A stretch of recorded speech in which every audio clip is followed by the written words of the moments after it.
Всички мислят, че тайната на това сладко е шоколадът, но не е.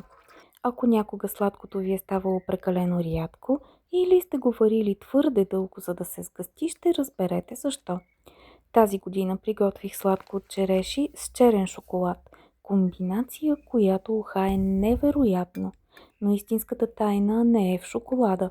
Проблемът при много домашни сладка е, че продължителното варене може да промени вкуса и цвета на плодовете.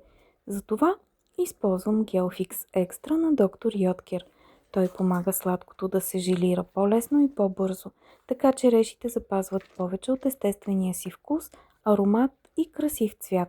Освен това, се използва по-малко захар в сравнение с традиционните рецепти. Добавям черния шоколад накрая, разбърквам до разтопяването му и получавам сладко с наситен плодов вкус, лек шоколадов акцент и консистенция точно както ми трябва.